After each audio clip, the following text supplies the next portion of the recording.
and gentlemen, to my Booking the Fan. Yes, ladies and gentlemen, I haven't done this in a while. Only once in a while I do it, but I feel like sometimes it's important that people that I know that are on YouTube, give off a certain attitude that I like.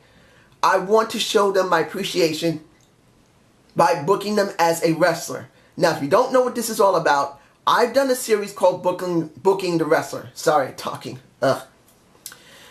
I've done a series called Booking the Wrestler where I would take a wrestler from the WWE. It would also be TNA, but generally I've done the WWE. And I would book them to give them either relevance, a title, or both relevance and a title. In this respect, I took, so far 2 women who I have gained a lot of respect. One is called Sarah Hyde. She's from the UK. She's a very nice lady. I don't know if she'll be watching these because it's not easy for her right now in the UK because of certain situations for her. But I respect her enough to do my very first Booking the Fan on her. The next lady was Nicole Beth. I respect Nicole Beth. She doesn't comment all the time. I'm sure she's working a lot. She's always busy, so she can't always probably see and comment. But I made also a Booking the Fan on her. Now this person I'm doing a Booking the Fan is on Brittany Johnson. Yes, Brittany, I'm doing a Booking the Fan on you. And I'm doing this because she's been very respectful. She's been very kind, particularly what's going on with this. She left some really nice comments. And she spoke very eloquently about how she felt about wrestling. So, particularly what she said in No Mercy, particularly about Naomi winning. And for me personally, and I'm saying this to you, Brittany, don't feel 100% honored about me. You deserve it because you know better than any fan that loves wrestling.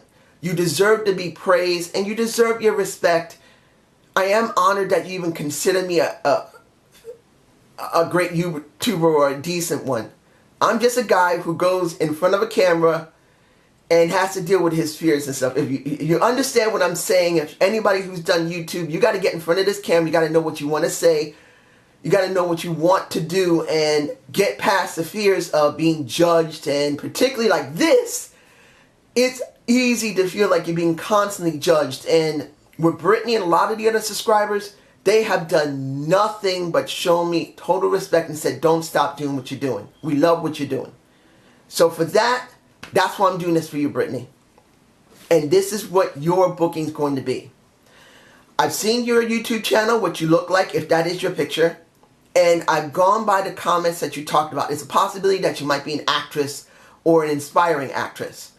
Now, I'm not going there with your actress possible real life.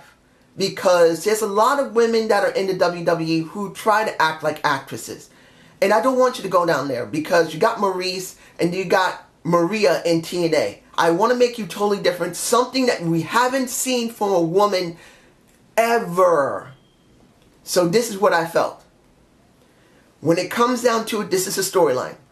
Say around March or April of this year, the women's division in the WWE has become a problem. And this goes for SmackDown and Raw. And I'm going by the brand split. Both brands have women hurting themselves, not doing their moves properly, they're not stretching properly, and they're actually showing disrespect to the fans. And it's Steph says it clearly because she still deals with the women. I'm sick of this. She calls all the women from both brands together and says, I'm sick of this. I'm calling in a consultant to straighten you women out. That's where you come in. You will be a consultant from a grad school or university. I think maybe a university would be a lot better because you'll have more credentials. I could be wrong because I've never gone to a university or a grad school. But you would be called in to do the physics and psychology of wrestling. Yes. You literally would be telling this woman how to think in the ring, because this would be kind of like an NXT type of situation where there would be in a pale little ring, there will be no fans, and you will be telling the women what they need to do. You'll be putting them in different types of holes. You'll be putting them into a hammerlock. You'll be putting them into a full Nelson. You will be doing basic holds and forcing these women to actually realize they're acting stupid because they think they're so full of themselves and better than everybody else. You're going to teach them what it means to be a professional wrestler. And this is where it gets interesting. because you did it enough, most of the women appreciated it and didn't mind you. Other women started beating your ass down. And you got angry about it. Say about 3 beatdowns, it'll possibly come from Alicia Fox. It'll come from Natalia. And it'll come from Carmella. These 3 women have attacked you 3 separate times after you did what you were hired to do.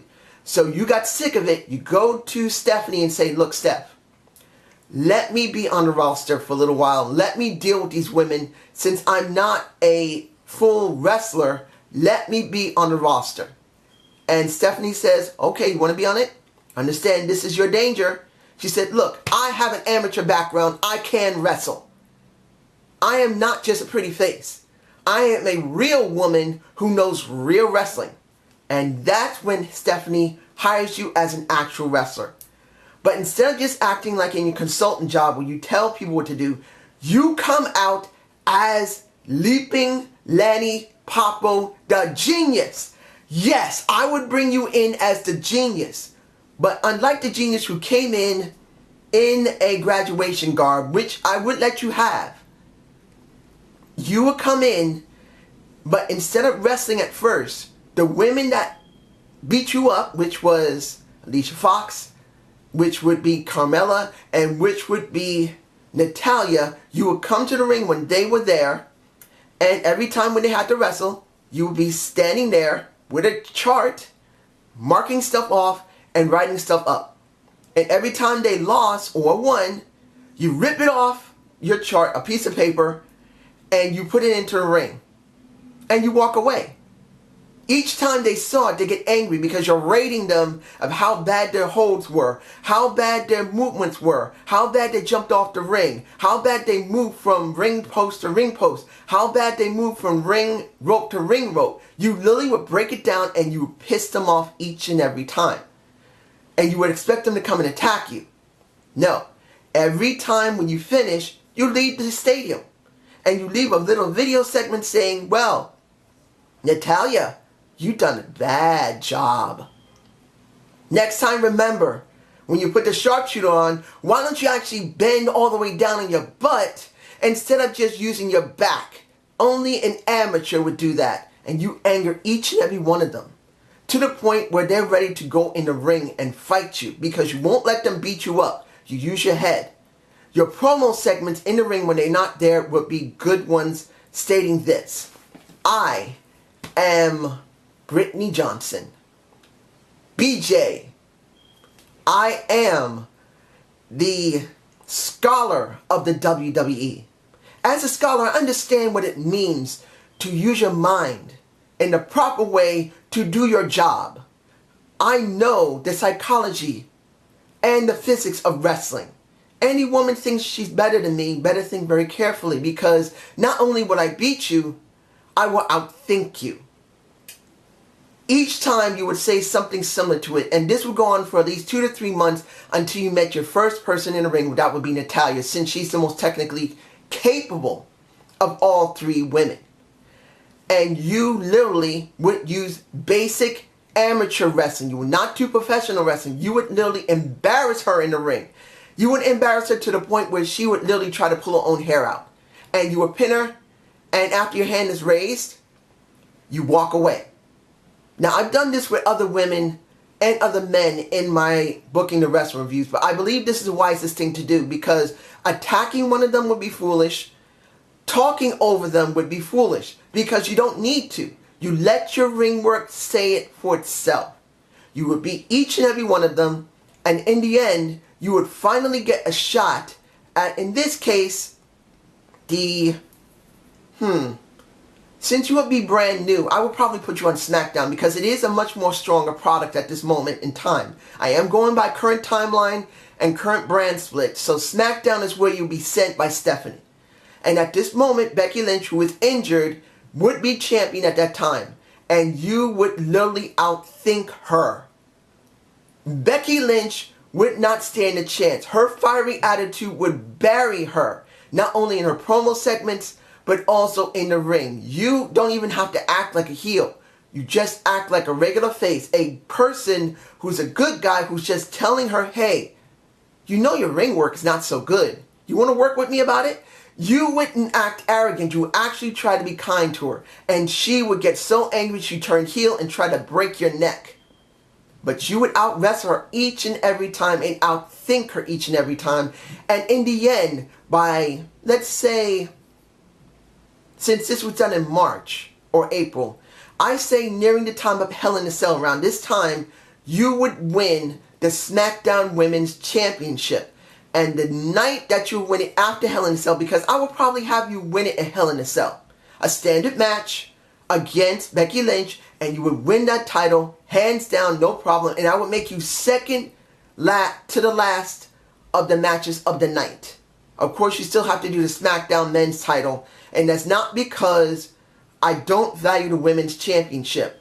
Since you're still new in the business, I would not place you that high immediately.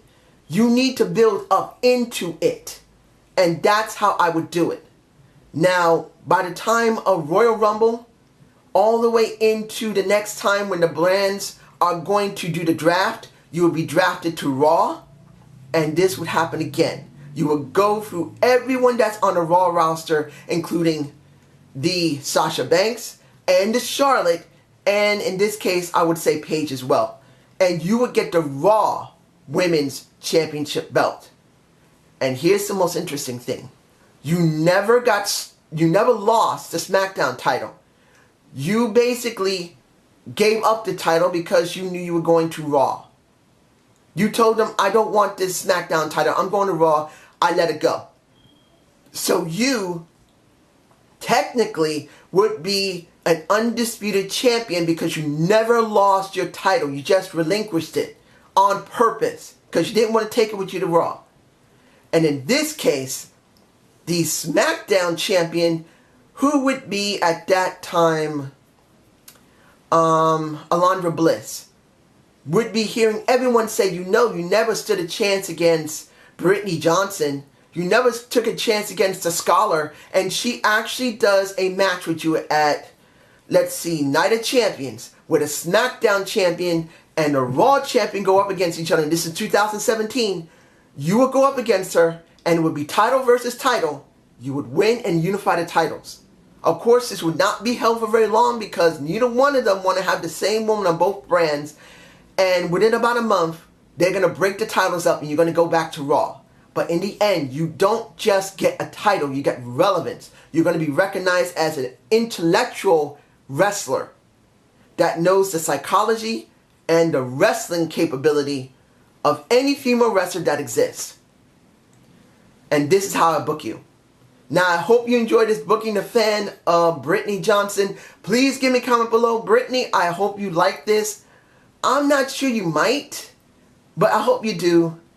And if you want me to do another one, just give me a word and I'll think of something else to go along with this. Because just like the other two Booking the Fans I've done, I don't just to drop it and then do something new. I continue it. I go for where I last did it. Have a good day. Have a good night.